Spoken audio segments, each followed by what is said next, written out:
when you're in the business to do this on a regular basis, you always want to try to improve your purchasing power. And because you're in business and you're investing, most nurseries will give you professional courtesy and drop you the good prices just because you're in the business. But stop by, get to know the manager, because the prices are really priceless. They're usually less than way half of the big commercial nurseries, like at, even Home Depot, Lowe's, Walmart, any of those places where the prices are really, really good. You get a better quality and a much larger, more established vegetation here for severely less. What does that do to your property? It just increases its value, especially when it comes to street value and curb appeal, to have more established vegetation. As a matter of fact, off in the distance, you can see those large plants that are touching the roof.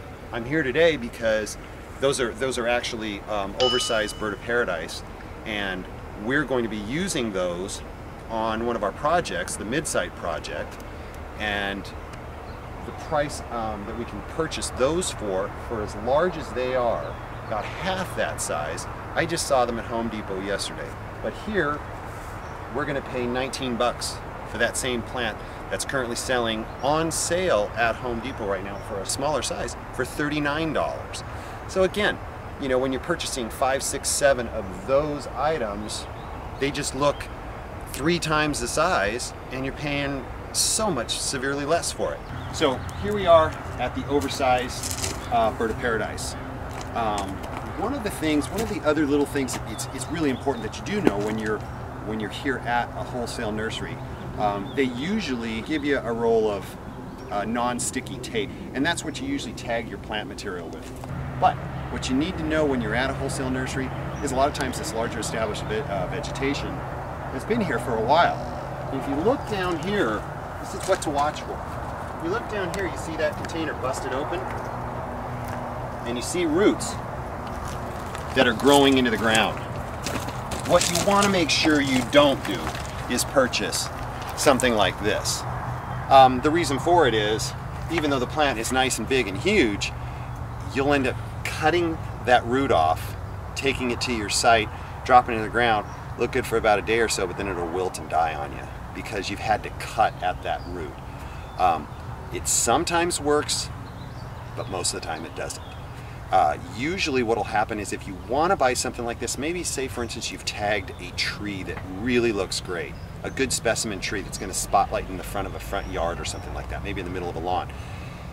If you have the nursery cut it at the root, the nurseries will usually let it sit there for a day or so to see if it will go into shock. If it doesn't go into shock, then you can turn around and purchase it and bring it to your yard.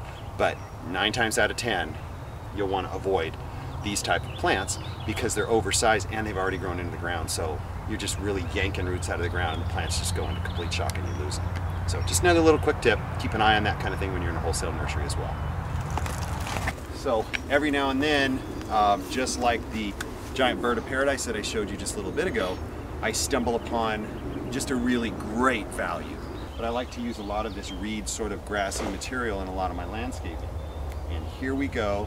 These are oversized, and by them being oversized, these won't hurt if you pull them out of the ground. They're pretty hardy. It's just something that I happen to know, but I'm going to end up purchasing probably a good 30, 40, 50 of these things because they are so established. Drop those in the ground and they look really, really great at a house.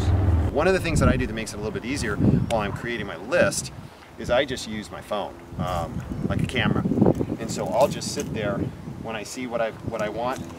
In this case, I always kick them at the bottom because I want to make sure that they're not grown into the ground. So that kind of tells me whether they're loose or not. And this particular shrub, I like it. It's even with the dead flowers on it, they look a little bit reddish, so it looks like it's got some more color on it.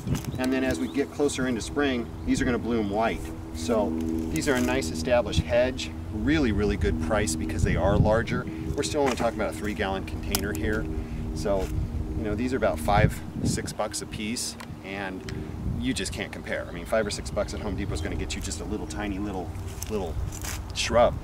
But anyway, what I do is I use my phone, my iPhone, and I just shoot pictures of it. So I walk around, shoot pictures, and then it gives me a chance when I go back to the office to establish a budget, revisiting my photos, just like a list rather than writing it all down. So I just shoot a picture, and I send it to an email to place my order. The attendants here, or the managers, they already know what they're going to call this stuff. But anyway, that's how I identify it, to take a photo of it and kind of also shoot a location so that they can see some background of where it's at. In this case, behind the camera here, the camera can't see, but there's a shade house. So when I'm shooting this picture, I'll shoot this plant material, show the shade house in the background, so the managers here will know where it's at. Thanks for checking in, and I will keep you posted on a progress, but now you've got a little bit of a heads up on Wholesale Nurseries.